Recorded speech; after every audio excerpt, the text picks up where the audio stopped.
Iya, itu tadi dia pertanyaannya. Seperti apa dan sebesar apa sebenarnya peluang Timnas Indonesia ini di putaran keempat? Itu yang akan kami bahas pemirsa bersama dengan sejumlah narasumber yang sudah hadir di Apa Kabar Indonesia Malam. Sudah ada Bung Gita Suwondo yang merupakan analis sepak bola. Selamat malam, Bung Gita. Malam. Sehat ya? Sehat. Alhamdulillah, harus sehat. Harus Oke. selalu.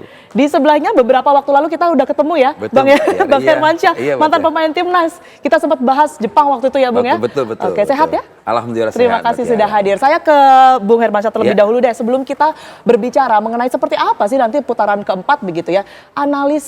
Menganalisa permainan Indonesia versus Jepang kemarin. Karena Iya. kan kita bisa drop sekali di situ Betul. ya. Apa yang kemudian ini menjadi evaluasi sebenarnya, Bung? Sebetulnya dengan persiapan besok ke depan 3 bulan, cukup banyak ya untuk mengevaluasi Coach Patrick Kluivert, di mana lini mana yang harus diperbaiki. Ya. Karena di round 4 itu akan lebih berat lagi ya, round 4 ya. Jadi dari sekarang nih Patrick sudah membuat evaluasi yang betul benar-benar supaya kita nanti di round 4 kita sudah siap. Oke. Artinya gini loh. Jadi perbaiki dari teamwork kerjasama. Apa kelemahan kemarin itu? Ya pada saat disiplin untuk penjaga lawannya, Ya. pada tight markingnya, bagaimana compact defense-nya harus bagaimana. Kemarin memang kita memang kalah kelas sih lawan Jepang. Kalah kelas ya. Tapi ada baiknya Secara ranking FIFA juga jauh sekali betul, ya. ada baiknya Bung ya? kita ketemu Jepang, bisa evaluasi. Evaluasi, Betul. oke. Tapi menarik tuh kalau misalnya Bung Hermansyah kan kiper Timnas Betul, nah. dulu. Nah, kalau kita melihat permainan dari Emil Audero kemarin, terus banyak yang kemudian membanding-bandingkan dengan Martin Paes juga. Anda sendiri melihatnya seperti apa sih? Kalau saya ngeliat bukan golnya banyak ya. Oke. Tapi kemarin penampilan Emil kelasnya. Artinya gini loh. Kalau nggak ada Emil mungkin kemarin golnya akan lebih dari 6. Ya. Kalau saya sudut pandang sebagai kiper. Oke. Banyak peluang kemarin juga digagal oleh Emil. Bukan saya bela Emil ya. Kenyataannya seperti itu. Ya. Banyak yang krusial dia bisa clean sheet ya. Dia bisa blocking bagaimana ya. Jadi kelasnya udah kelihatan Emil. Oke. Nah, jadi setidaknya dia bisa udah tune dengan tim ini. Udah tuh dengan tim ini ya Dengan di- Indonesia tim. dengan Indonesia. Ya. Oke, saya ke Bung Gita. Bung Gita, kalau kita lihat Jepang kan permainannya sebenarnya semua orang tahu mengandalkan speed begitu ya. Iya. Nah, kalau nanti yang akan dihadapi oleh timnas kita ini Timur Tengah begitu ya, karakteristiknya seperti apa, Bung Gita? Kita sih kalau ngomongin Asia, Jepang, Korea, bahkan bisa dibilang Iran itu di atas yang lain-lainnya. Terutama Jepang, Korea, speed and power. Jepang kemarin menunjukkan bahwa dengan pemain muda mereka bisa bermain speed dan power. Selama 90 menit mereka menekan kita. Ya. Istilahnya mereka kayak main dengan 20 pemain, kita hanya 11 pemain. Itu yang membuat mereka bukan saja unggul dalam jumlah gol, tapi unggul dalam segala macam ball possession, kemudian shot on target. Mereka 21 shot, 11 on target, kita 0 sama sekali. Kita dibikin nggak bisa apa-apa. Tapi berhadapan Nggak dengan berkutik gitu iya, Indonesia. nggak berkutik ya. Kita kalah segalanya lah Iya, artinya. iya. Tapi kita berhadapan dengan negara-negara Arab kan selama ini kita sudah membuktikan. Arab Saudi kita tahan imbang. Terus kita menang di GBK. Lawan Bahrain kita tahan imbang mereka, bahkan harusnya nyaris menang ya kalau tidak ada perpanjangan waktu tambahan waktu yang panjang itu. Iya. Di GBK kita juga menang pertandingan melawan mereka 1-0 saat itu. Jadi nggak perlu takut sebenarnya berhadapan dengan negara Arab dari faktor teknis. Oke. Tapi dari faktor non teknis kalau kita Yang satu nggak grup dengan terprediksi itu ya, Qatar Bung ya? ya, Iya. itu. Nah, faktor non teknis ini kan Qatar kemarin harus dibilang mereka juara Asia, juara Piala Asia. Betul. Dengan tanda kutip di final mereka dapat 3 penalti. Oke. Itu kan ya itu ukurannya hanya Piala Asia. Iya. Ini kan tiket langsung ke Piala Dunia dan kita akan berhadapan langsung dengan dia karena pot 1 akan langsung berhadapan dengan pot 3 dan pot 1 di pertandingan kedua, pot 2 berhadapan dengan pot 3. Artinya Qatar ini punya waktu istirahat yang lama 6 hari untuk menyelesaikan round 4 ini. Ini yang membuat mereka di atas angin kalau nanti benar-benar mereka menjadi tuan rumah seperti yang sudah diungkapkan oleh AFC. Itu dia menarik. AFC sudah mengungkapkan akan Arab Saudi dan juga Qatar yang menjadi tuan Ya. rumah dan ini lumayan menjadi sorotan. Apa dampaknya untuk Indonesia itu yang nanti akan juga saya tanyakan. Ya, kan, Tapi ya. kita jeda terlebih dahulu. Ya. Apa kabar Indonesia Malam akan kembali pemirsa untuk Anda sesaat lagi. Anda kembali di Apa Kabar Indonesia Malam, pemirsa. Saya akan melanjutkan ke Bung Gita. Bung Gita melanjutkan yang tadi. Setelah AFC mengumumkan begitu ya, bahwa nanti tuan rumahnya ini adalah Qatar dan juga Arab, dampaknya untuk Indonesia sendiri apa? Dampaknya adalah kalau peraturan yang lama berlaku bahwa kita tidak boleh lagi berhadapan dengan lawan yang pernah kita hadapi di putaran ketiga, itu artinya kita tidak akan satu grup dengan Arab Saudi. Kita akan main di Qatar, main di Doha. Kita satu grup dengan Qatar. Akibatnya juga adalah di pot 2 itu kan isinya Uni Emirat Arab dan Irak. Ya. Uni Emirat Arab sudah satu grup dengan Qatar. Betul. Di putaran ketiga. Dia harus masuk ke grupnya Arab Saudi. Irak yang masuk ke grupnya kita. Jadi otomatis kita isinya adalah Qatar, Irak, dan Indonesia. Itu artinya Qatar tadi sebenarnya kita belum punya rekor berhadapan dengan mereka yang signifikan. Artinya sejak ditangani oleh pelatih terdahulu Sintayong atau Patrick Kluivert, kita belum pernah berhadapan dengan mereka. Ya. Tapi Irak kan sudah 3 kali mengalahkan kita. Itu dampaknya pasti akan ada secara mental. Walaupun tim kita yang sekarang jauh lebih baik dari tim yang terakhir kali berhadapan dengan Irak kalah 0-2 di GBK. Tapi berhadapan dengan Qatar itu berarti berhadapan dengan faktor non teknis. Kenapa?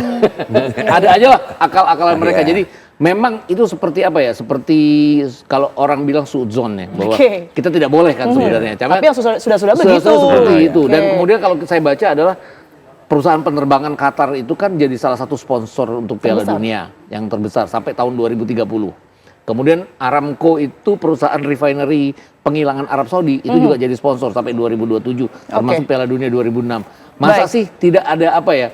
Tidak, saya nggak bilang bahwa mereka akan diloloskan, tapi mereka menjadi tuan rumah. Artinya tuan rumah ini juga tidak akan bisa terganggu gugat lagi. Oke, baik Bung Gita. Ini kita lihat ya di layar televisi, ini sudah ada beberapa prediksi begitu ya, potensi grup yang nantinya akan bermain. Anda melihat ini sendiri seperti apa? Itu Bung Gita? Arab Saudi diganti Qatar nih kayaknya. Itu Qatar ya. Oke, Karena Indonesia Arab Saudi kalau Nggak mungkin ketemu dengan Indonesia lagi. Nggak mungkin Karena ya, udah ketemu Bung di Hermansyah penyisian ya? di grup C. Itu Arab Saudi akan ketemu dengan, jadi kita tuh hari pertama tanggal 8 itu tanggal 8 itu Qatar akan berhadapan dengan Indonesia. Tanggal 11-nya Irak akan berhadapan dengan Indonesia, baru di tanggal 14-nya Qatar berhadapan dengan Irak nantinya. Jadi Qatar tuh punya waktu 6 hari istirahat. Itu yang menguntungkan mereka. Kenapa mereka pingin sekali jadi tuan rumah. Baik. Kan, tapi kan ada Irak protes. Kemudian Oman juga protes. Indonesia juga ikut protes. Nah, apakah akan diterima atau tidak? Karena kan masih sebulan lagi itu tadi. Oke, Anda melihatnya sendiri seperti apa, Tapi Bung sulit Hermansyah? juga Bang, ini kan drawing tanggal 17 Betul, Juli. betul, 17 Jadi Juli. juga itu kan kita mereka-reka seperti itu ya. Jadi kita setidaknya sekarang ada perwakilan Indonesia atau dari federasi harus cepat mengajukan protes ke AFC. Setidaknya ada tanggapan dari AFC gitu loh. Oke, untuk pemain Indonesia sendiri mengapa kemudian ini tempat yang netral ini menjadi penting, Bung Hermansyah? Saya lihat kalau netral mungkin untuk Indonesia bisa. Oke. Artinya mereka lebih nothing tulus, lebih bebas dia untuk berkreasi di lapangan. Oke, kalau melihat secara ranking FIFA sendiri ya, kalau tidak salah terakhir saya baca 123 ya Indonesia ya. Jadinya 119 kita ya. Naik di Itu 119. 119, ya. Nah, ini kan yang negara-negara yang akan kita hadapi ini, Bung, ini kan di atas kita jauh sebenarnya Di ya. bawah Kalau 100 semua ya. Di bawah Di bawah 100 100 semua. semua. Kalau Bung Hermansyah sendiri melihatnya siapa yang paling sulit dan kemudian menjadi target untuk Kembali kemudian kita dikalahkan secara skor? melanjutkan Mas Gita tadi, memang kalau kita bicara tadi ras kuning kayak Jepang, Korea Selatan, apa yang kuning lah, sulit ya. Tapi ini kan kita hadapi Timur Tengah, kemungkinan kita, karena kita pernah jadi pemain juga tim nasional. Sedikit kita pernah mengalahkan Oman, Qatar juga ketika saya masih main dulu. Ya. Tapi menurut saya juga nggak terlalu berat juga lawan, asal persiapan kita 3 bulan maksimal ya. Dari sekarang. Benar-benar Patrick Kluivert harus benar-benar betul-betul harus betul persiapan persiapkan karena dengan serius. ketemunya kan pasti kan Timur Tengah semua di situ kan udah pasti kita nggak bisa menghindar itu. Akan ketemu Qatar, akan ketemu Oman, entah di sana Irak atau Emirat Arab. Pasti kita nggak akan menghindar, pasti ketemu. Oke, Anda melihatnya seperti apa, Bung Gita? Apalagi berkaitan dengan secara psikologis pemain ya, ini kan rankingnya juga terpaut jauh begitu di FIFA. Kita kan selama putaran ketiga juga berhadapan dengan lawan-lawan yang sebenarnya jauh dari kita ya. Termasuk China kan sebenarnya jauh juga dari Ranking, kita. ya. Secara ranking. Secara ranking. Tapi kita bisa mengimbangi mereka. Bahkan kalau bisa dibilang kekalahan kita melawan Cina pun tidak menggambarkan kualitas, bahwa kualitas kita di atas mereka. Lawan Arab Saudi yang rankingnya 58, kita menang 1 kali, imbang 1 kali. Kita mengimbangi mereka di Riyadh, setidaknya babak pertama.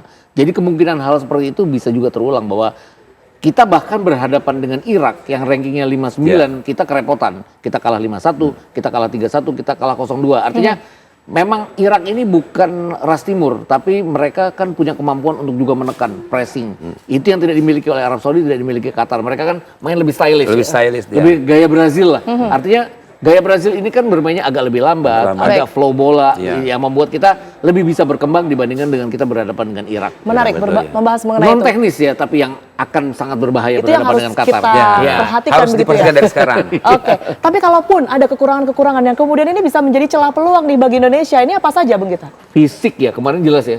Fisik, terutama fisik mungkin. Lawan Cina itu menit ke-70 kita sudah drop.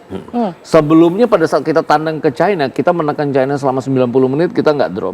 Oke. Kemudian November lawan Arab Saudi di GBK kita membuktikan, bahkan Maret melawan Bahrain di GBK kita membuktikan fisik kita luar biasa. Biasa, Bahkan ya. Rido itu Betul. keluar cedera dia masuk lagi, bukan sebagai center back, bahkan sebagai back kanan saat itu dia masih tidak menunjukkan cedera. Dalam pertandingan yang Juni ini kita kelihatan fisik kita jelas sekali drop. Kalau lawan Jepang oke, drop karena Ya, ditekan oleh betul. Jepang. Oke. Tapi lawan China kemarin kita menit ke 60 tuh udah drop semua kebanyakan pemain. Itu yang Ya, fisik kita yang harus ditingkatkan untuk berhadapan dengan negara-negara Arab ini. baik. Dan- Sebaliknya dan- mungkin Bung Hermansyah. Dan saat lawan Cina, top performanya Indonesia. Nah, Ya. itu dia. Habis itu drop ya. Apa Habis saja itu kemudian turun. kalau Anda pernah bermain dengan negara-negara Iya. tersebut begitu ya, kelemahan-kelemahan dari mereka yang mungkin bisa dimanfaatkan justru bagi Indonesia untuk memperoleh peluang tersebut, ini apa saja? Yang penting kita main sabar, jangan ikut ritmenya mereka. Betul.